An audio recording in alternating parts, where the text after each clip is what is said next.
The contemporary reading, Angels, by Mary Oliver.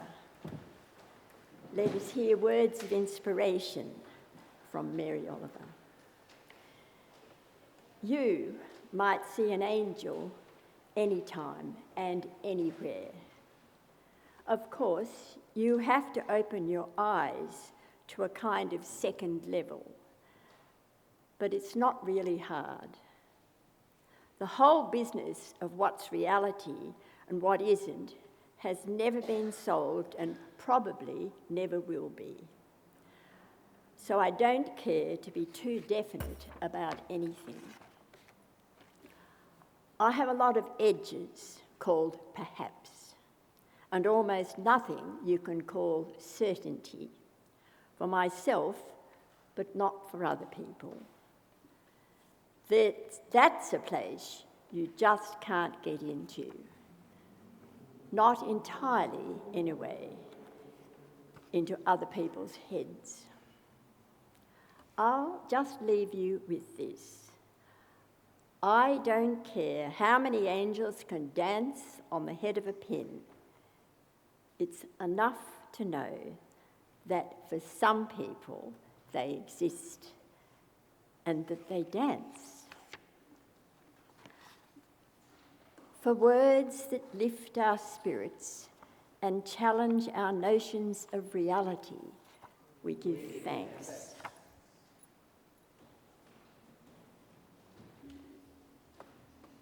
Now a certain man was ill, Lazarus of Bethany, the village of Martha and Mary, the one who anointed the Lord with perfume and wiped his feet with her hair. Their brother Lazarus was ill. So the sisters sent a message to Jesus. Lord, he whom you love is ill.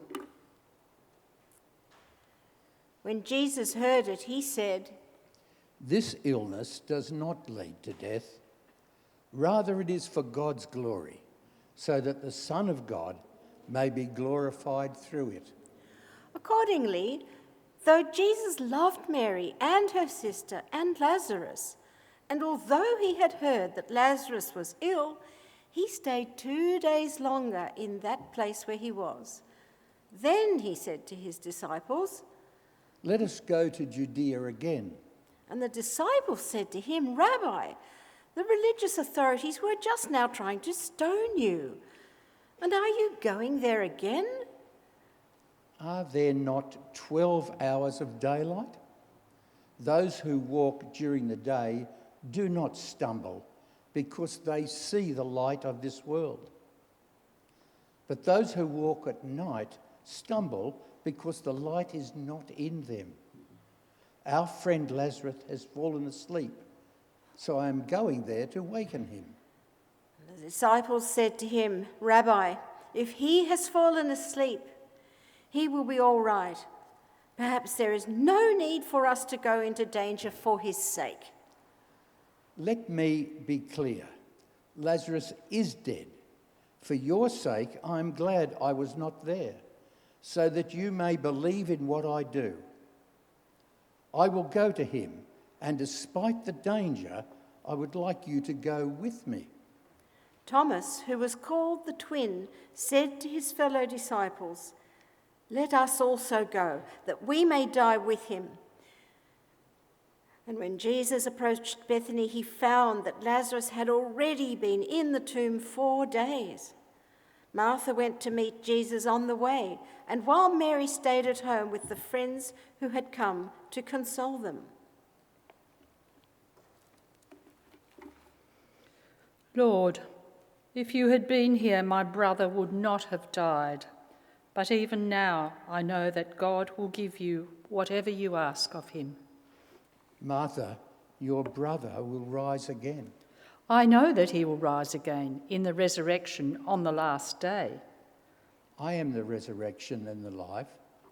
Those who believe in me, even though they die, will live. And everyone who lives and believes in me will never die.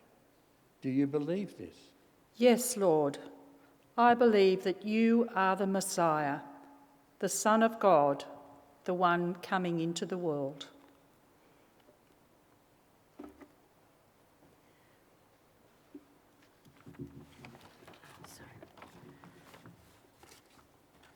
So Martha went back and spoke to her sister, telling her privately, in the house full of people. The teacher is here and calling for you. Mary got up quickly and went to him. The others in the house, seeing Mary rushing away, thought that she was going to the tomb to weep there. So they followed her, and when she saw Jesus, she knelt at his feet.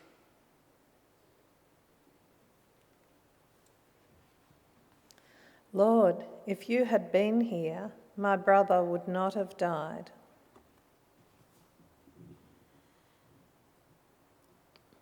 When Jesus saw her weeping, and those friends who had come with her weeping too, he was greatly disturbed in spirit and deeply moved.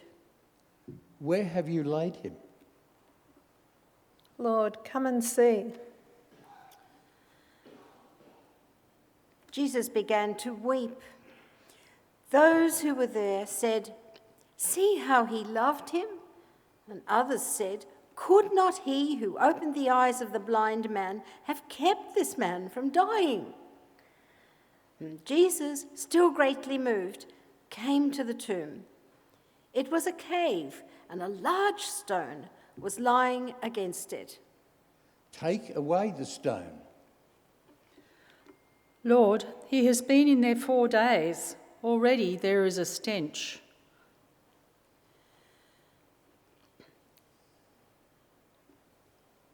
Did I not tell you that if you believed, you would see the glory of God? Father in heaven, I thank you for having heard me. I know that you always hear me. May the crowd standing here believe that you sent me. Having said this, Jesus called with a loud voice, Lazarus, come out.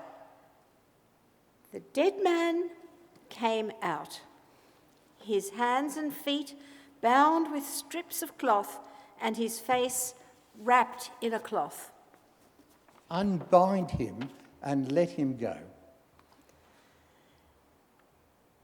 Many of the people who had come with Mary and who had seen what Jesus did believed in him. But some of them went away to the religious authorities and told them what they'd seen. For the word that was in the beginning, for the word that invites and inspires, for the word embodied in us, we give thanks.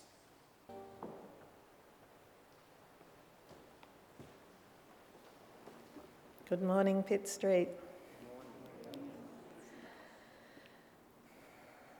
Benjamin Franklin famously said, "Nothing is certain but death and taxes." He wrote in a 1789 letter, "Our new constitution is now established. Everything seems to promise it will be durable. But in this world, nothing is certain except death and taxes." He was actually borrowing this phrase from Daniel Defoe, who used it in a book called The Political History of the Devil. Both of these authors, nearing the end of their lives, showed a somewhat world-weary recognition of mortality and that the good remains vulnerable to predations from the dark. Yet in our Bible passage today, a strange uncertainty surrounds the apparent death of Lazarus. Even Jesus wavers in his assessment. First he says this sickness will not end in death. Then he says Lazarus has fallen asleep. And then he says that Lazarus is dead. The person who could tell a stranger how many husbands she had seems to be uncertain as to whether his good friend is asleep or dead. The gospel writers and their translators also show some confusion making strange uses of a conjunction between how much Jesus loved Martha and Mary and Lazarus and his delay of 2 days in going to see Lazarus. There is much talk in the passage of the missed opportunity for Jesus to have healed Lazarus. Both sisters say if Jesus had been there, he would not have died. Even some of the Jewish visitors said, "Could not he who opened the eyes of the blind man have kept this man from dying?" But this is not a story of Jesus as healer. The story is an illustration of one of several I am statements in the Gospel of John. These are statements that tell people then and now who Jesus is and therefore who God is. When Jesus says, "I am," he is echoing God's answer to Moses' question in the book of Exodus. Moses was tending his father's sheep when God spoke to him from a burning bush and told him to go to Egypt and liberate the Israelites from Pharaoh. Moses asked God who he should say had sent him, what name he should give the Israelites to give him authority to lead them anywhere. The shepherd boy. Moses asked God, and God replied, "I am who I am." So when Jesus uses the words "I am," he is also saying who God is. Jesus heals, yes. God heals, yes. But this story centres not on Jesus as healer, but on Jesus' statement, "I am the resurrection and the life." God's resurrection powers had been revealed long before the earthly life of Jesus began. Remember Ezekiel in the valley of the dry bones? "Mortal, can these bones live?"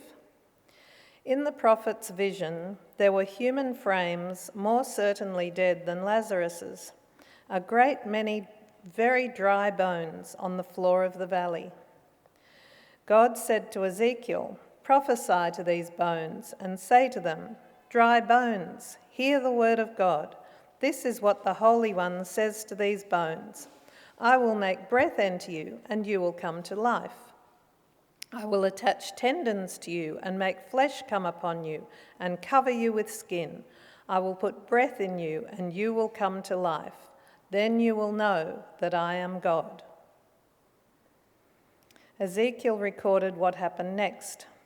"So I prophesied as I was commanded, and as I was prophesying, there was a noise, a rattling sound, and the bones came together, bone to bone. I looked, and tendons and flesh appeared on them, and skin covered them. Then God told Ezekiel to prophesy to the air. 'Come, breath, from the four winds, and breathe into these slain, that they may live.' When the breath entered them, they came to life and stood on their feet." God explained to Ezekiel that the dry bones represent people whose hope is gone and who feel cut off from God. But when God puts the Spirit in them, they live. And they know that God is God. The God of the prophets was a God of resurrection. And when Jesus says, "I am the resurrection and the life," he is pointing to the resurrection power of God. The story of Lazarus takes place in Bethany, 3 kilometres from Jerusalem, about as far as Sydney University is from here. Jesus' disciples had advised him not to go so close to Jerusalem, as there were people there who wanted to kill him. The backdrop to the story of resurrection is the struggle between light and darkness, between the power of light and the dark energies that seek to extinguish the light. This is what the Apostle John spoke of in his prologue when he said that in Jesus was life, and that that life was the light of all humankind. The light shines in the darkness, and the darkness has not overcome it. Even when darkness prevails for a time, resurrection is possible. The grain of wheat, by dying in the soil, will enable many new seeds of life to grow. We are in a time like this now. The world's first modern democracy that enshrined the rights of its people in a written constitution is now under sustained assault from within, and Benjamin Franklin's fear that the constitution might not endure is now widely shared. Many Americans fear that their upcoming midterm elections will be sabotaged, and there's legislation in front of Congress at the moment that the Republicans predict will reduce the voter turnout to 12 to 18% of the American population, which would end the democracy in any meaningful sense, at least temporarily. The same dark forces that are encroaching on the rights of Americans are also being unleashed in other parts of the world, bringing chaos and fear. In the struggle between light and darkness, the darkness is having a moment. Many are feeling like the dry bones on the floor of the valley. Hope is gone, and they feel cut off from all that is good, waiting for resurrection. And against this background of light and darkness in our own time, we can see the dynamics of death and resurrection play out on a smaller scale in our own lives. I recently shared playground duty with a woman who looked about the same age as me, soon to reach retirement age. I assumed she was a semi-retired teacher doing a casual day, but she said she was a student teacher. I hope I hid my surprise and fell in with the appropriate conversation. At the same time, I was remembering another teacher I'd met who had become a teacher in her 50s after years in office work. She'd said, "I always wanted to be a teacher." That seed of purpose, that calling, lay dormant all those years and finally sprouted. I thought my playground duty companion probably had a similar story. Even if she's only a teacher for 5 years before she retires, she will have fulfilled her purpose and so much better an ending to her working life than never having done what she most wanted to do. This too is resurrection. There must have been times in their lives when they thought the opportunity had passed. It was too late. It wasn't going to happen now. The grain of wheat was dead in the ground. But whatever obstacles prevented these women from following their callings in their youth, the bones were still there, enduring. And when God, whatever they conceived God to be, put sinews on the bones and breath in the bodies, they found a way. They stood up on their feet and lived out their purpose. Jesus called them out of the cave. But often there is an uncertainty around disruptions in our lives that mirrors Jesus' changing prognosis for Lazarus. Sometimes we feel an absence of something we value, and we are torn between accepting its loss and struggling to recover it. We aren't sure if we should be praying for acceptance of death or for resurrection, letting it go or looking for a way to reclaim it. As the late, great Kenny Rogers said, you've got to know when to hold 'em and know when to fold 'em. Perhaps the stories we've heard today are telling us to go into the tomb and see if Jesus calls us out. Leave the bones in the valley for a few years and see if any tendons appear on them. Drop the grain of wheat into the ground and see if it sprouts. One thing we do know is that there is life, there is light, and we want to live our lives turned towards the light, like sunflowers, nurturing our connection with God and trusting in the cycles of life, death, and resurrection. Amen.